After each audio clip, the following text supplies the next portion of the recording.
The capital நண்பர்களுக்கு வணக்கம். நான் உங்கள் நிரஞ்சன். இப்போ நம்ம இருக்கிறது டெல்லியில் இருக்கக்கூடிய ரெட் ஃபோர்ட் பகுதி. இந்த இடத்துல தான் சரியாக இந்த குண்டு வெடிப்பு அப்படின்றது நடந்திருக்கு. நேற்று வரைக்கும் இதை கார் வெடி விபத்து அப்படின்னு சொல்லிக்கிட்டு இருந்தாங்க. ஆனால் இப்போ இது தீவிரவாத தாக்குதல், பயங்கரவாத தாக்குதல் அப்படின்றது உறுதியாயிருக்கு. இது திட்டமிடப்பட்ட சதி திட்டம் அப்படின்றதையும் உறுதிப்படுத்தியிருக்காங்க. இப்போ நம்ம பார்க்கறது தான் டெல்லி ரெட் ஃபோர்ட். ஒரு நாளைக்கு ஆயிரக்கணக்கானவங்க, லட்சக்கணக்கானவங்க இந்த ஒரு இடத்த பார்க்கறதுக்காக மட்டும் வருவாங்க. இப்போ நீங்கள் அங்கே பார்க்கக்கூடிய அந்த வெள்ளை கலரில் பந்தல் மாதிரி போட்டிருக்கக்கூடிய இடத்துல தான் எக்ஸாக்டாக அந்த வெடிகுண்டு அப்படின்றது வெடிச்சிருக்கு. சரியாக 6:52 மணி அளவில் 10/11/2025 அன்னைக்கு மாலை 6:52 மணி அளவில் காரில் வந்த அந்த வெடிகுண்டை நிரப்பிட்டு வந்த நபர் தற்கொலைப்படை தாக்குதல் நடத்தியிருக்கிறாரு அப்படின்றதும் இப்போ உறுதியா இருக்கு.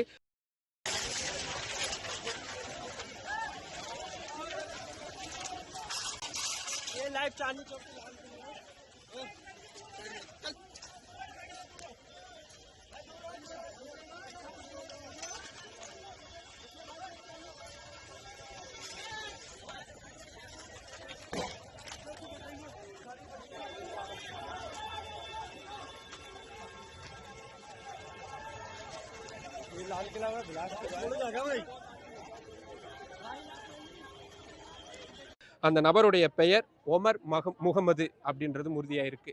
இது ஒயிட் காலர் டெரரிசம் அப்படின்ற பெயர்ல அழைக்க தொடங்கியிருக்காங்க. ஏன்னா இந்த தற்கொலைப்படை தாக்குதலில் ஈடுபட்டவரும் சரி, இதுக்கு பின்னணியில சதி திட்டம் தீட்டினவங்களும் சரி, அனைவருமே மருத்துவர்களா இருந்திருக்கிறாங்க அப்படின்றதா மிக மிக முக்கியமான விஷயம். இவ்வளவு கூட்டம் இருக்கக்கூடிய இந்த இடத்துல அந்த ஒமர் முகமது ஜம்மு காஷ்மீர் மாநிலத்துடைய புல்வாமால பிப்ரவரி 24, 1989 பிறந்த அந்த நபர் ஃபரிதாபாத்தில் இருக்கக்கூடிய அல்ஃபாலா மருத்துவக் கல்லூரியில் மருத்துவராக வேலை பார்த்துட்டு இருந்திருக்கிறாரு. அந்த மருத்துவமனையில் தான் டாக்டர் அதில் அகமது ராதர் மற்றும் முஜ்மில் ஷாஹிலின் அப்படின்ற இருவர் சீனியர் டாக்டர்ஸாக இருந்திருக்கிறாங்க. இவங்க 2 பேர் தான் இந்த ஒட்டுமொத்த டெரர் ஆக்டையும் திட்டமிட்டிருக்கிறாங்க அப்படின்னு சொல்லப்பட்டிருக்குது. ஏன்னா இவங்க கிட்ட இருந்து திங்கட்கிழமை தான் கிட்டத்தட்ட 3000 கிலோ எடை இருக்கக்கூடிய வெடிபொருட்கள் அப்படின்றது கண்டுபிடிக்கப்பட்டிருக்கு. அது அமோனியம் நைட்ரேட் எரிபொருள் எண்ணெய் அப்படின்றதும் கண்டுபிடிக்கப்பட்டிருக்கு. அதே வெடிபொருள் தான் இந்த கார் வெடிகுண்டு தாக்குதல்லையும் பயன்படுத்தப்பட்டிருக்கு அப்படின்ற முதல் கட்ட தகவல்கள் உறுதிப்படுத்தப்பட்டிருக்குது. இந்த 2 பேருமே காவல்துறையினரால் கைது செய்யப்படுறாங்க. என்னன்னு அவங்க கிட்ட வெடிகுண்டு தயாரிக்கிறதுக்கான வெடிப்பொருட்கள் இருக்கு அப்படின்றத உளவுத்துறையுடைய எச்சரிக்கையை எடுத்து காவல்துறையினர் கைது பண்றாங்க. அதனை அடுத்து அந்த 2 சீனியர் டாக்டர்ஸையும் காவல்துறையினர் அரெஸ்ட் பண்றாங்க. அவங்களுடைய ரூம்ல போய் செக் பண்ணும் பொழுது அங்க AK-47 துப்பாக்கி இருந்திருக்கு, ரைபிள்ஸ் இருந்திருக்கு, அந்த ரவைகள் எல்லாமே இருந்திருக்கு. அது போக டெட்டனேட்டர்ஸ், டைமர் அப்படின்னு எல்லா பொருட்களுமே ஒரு வெடிகுண்டு தயாரிக்கிறதுக்கு என்னென்னலாம் தேவையோ அத்தனையுமே தயார் நிலையில வச்சிருக்கிறாங்க.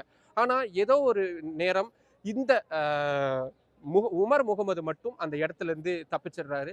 தப்பிச்ச அவன் தான் இந்த வெடிகுண்டு தாக்குதல் அப்படின்றத நடத்தி இருக்கிறான். கிட்டத்தட்ட 3-3.25 மணி போலவே டெல்லியில் இருக்கக்கூடிய இந்த செங்கோட்டை பகுதிக்கான பார்க்கிங் லாட் அப்படின்னுவாங்க, வாகனங்கள் நிறுத்தக்கூடிய இடம். அந்த இடத்துக்கு வந்து வாகனத்தை நிறுத்திட்டு ஒரு நிமிடம் கூட, பொதுவாக 1 மணி நேரம் கூட உட்கார முடியாது, நமக்கு யூரின் வந்துடும் இல்லை தண்ணி குடிக்க போகணும். ஆனால் 3 மணி நேரமும் ஒரு நொடி கூட காரை விட்டு அகலாமல் காருக்குள்ளேயே இருந்திருக்கிறான். அப்புறமா அந்த காரை எடுத்துக்கிட்டு இதே ரோடு, இப்போ நம்ம பார்க்கறது ஒரு பேரலல் ரோடு. இந்த ஸ்ட்ரீட் அப்படின்றது தான் நேரான ஒரே தெரு. இதில் வழியாக தான் கிட்டத்தட்ட ஒரு 1.5 கிலோமீட்டருக்கு ஒரே லாங் ஸ்ட்ரெச்சாக இருக்கக்கூடிய இந்த ரோட்டில் ஒரு வழி போகிறதுக்கு, இன்னொரு வழி வர்றதுக்கு. இதில் இந்த போகக்கூடிய வழியில் அந்த இடத்துல ஒரு சிக்னல் உங்களுக்கு தெரியும், மஞ்சள் கலரில் அந்த சிக்னல் போட்டிருக்காங்க. அதே சிக்னல் கிட்ட தான் கரெக்டாக 6:52 மணிக்கு உள்ளே இருக்கக்கூடிய அந்த வெடிபொருளை ட்ரிகர் பண்ணி வெடிக்க வச்சிருக்கிறான். அதுக்காக அவன் டைமர் பயன்படுத்தியிருக்கிறான் அப்படின்ற மாதிரியான விஷயங்களும் அதிகாரப்பூர்வமாகவே தெரிவிக்கப்படுது. இப்போ இவ்வளவு பெரிய தீவிரவாத தாக்குதல் டெல்லியில், அதுவும் டெல்லியோட ஹார்ட் லேண்டாக பார்க்கப்படக்கூடிய, உங்களுக்கு இந்த இடம் தெரியும், இந்த இடத்துல தான் அந்த கொடி பறக்கிறதுக்கு கீழே தான் பிரதமர் நரேந்திர மோடி கடந்த 11 வருடங்களாக கொடியேற்றி நாட்டு மக்கள்கிட்ட உரை நிகழ்த்துவார்.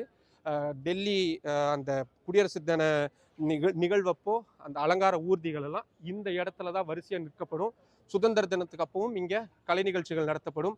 ராம்லீலா கொண்டாட்டங்கள் போது இங்கே அந்த ராவணனை அழிக்கக்கூடிய நிகழ்ச்சி அப்படின்றது நடக்கும். ஒட்டு மொத்தத்தில் எல்லா முக்கியமான நிகழ்வுகளும் நடக்கும். வெளிநாடுகள்ல இருந்து முக்கிய தலைவர்கள் வராங்கன்னா கண்டிப்பா இந்த இடத்த வந்து பார்ப்பாங்க.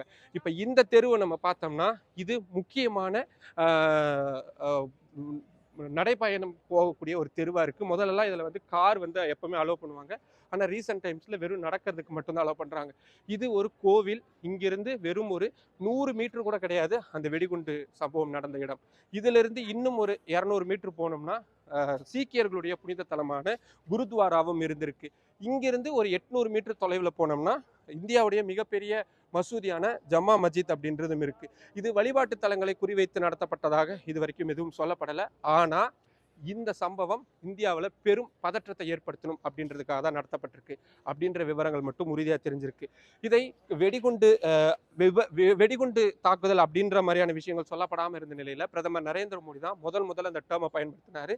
இதில் பின்னாடியில் சதி திட்டம் இருக்கு. இந்த சதியில் ஈடுபட்டிருக்கக்கூடிய ஒருத்தரையும் நாங்கள் விடமாட்டோம் அப்படின்னு பிரதமர் நரேந்திர மோடி சொன்னதுக்கு அப்புறம் தான் இதுக்கு பின்னணியில் இவ்வளவு பெரிய சதி திட்டம் தீவிரவாத தாக்குதல் அடங்கியிருக்கு அப்படின்னு சொல்லப்பட்டிருக்கு.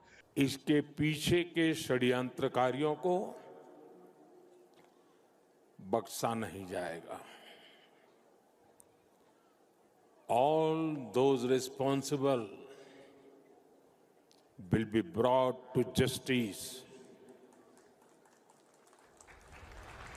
இப்போ இந்த விஷயம் எது வரைக்கும் போகுதுன்னா காஷ்மீர் வரைக்கும் போகுது. ஏன்னா இந்த வெடிகுண்டு தாக்குதலுக்காக பயன்படுத்தப்பட்ட அந்த கார் ஹரியானாவில் இருக்கக்கூடிய ஃபரிதாபாத் இடத்துல தான் பதிவு செய்யப்பட்டிருக்கு.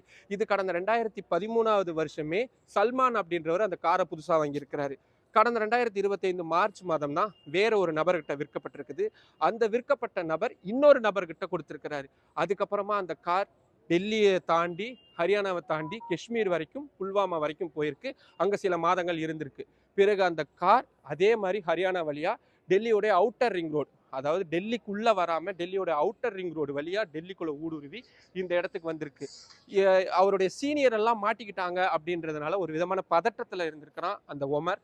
அதனால எப்படியாவது தப்பிச்சு போயிடணும்னு முயற்சி பண்ணும் பொழுது தெரியாம அது வெடிச்சிருச்சா இல்லை அவனே ட்ரிகர் பண்ணானா அப்படின்றத மாதிரியான விஷயங்கள்லாம் நடந்துகிட்டு இருக்கு. இப்போ இது சம்பந்தமா நிறைய கைது நடவடிக்கைகள் ஒரு பக்கம் நடந்துட்டு இருக்கு. டாக்டர்ஸே 10க்கும் அதிகமானோர் கைது செய்யப்பட்டிருக்காங்க. விசாரணை அப்படின்றது மிகப்பெரிய அளவில் நடந்துகிட்டு இருக்கக்கூடிய சூழல்ல ஜம்மு காஷ்மீர்ல நடந்த அந்த தீவிரவாத தாக்குதலுடைய அந்த ஈரம் கூட காயாத சூழல்ல மற்றும் ஒரு தீவிரவாத தாக்குதலுக்கு இந்தியா உள்ளாயிருக்கு. இந்திய இறையான் மீதான ஒரு பெரிய தாக்குதல் நடத்தப்பட்டிருக்கு. அதுவும் தலைநகர் டெல்லியில உச்சபட்ச பாதுகாப்பு போடப்படக்கூடிய இருக்கக்கூடிய டெல்லியில நடந்திருக்கிறது தான் இப்போ பெரும் பதற்றத்தை ஏற்படுத்தியிருக்கு.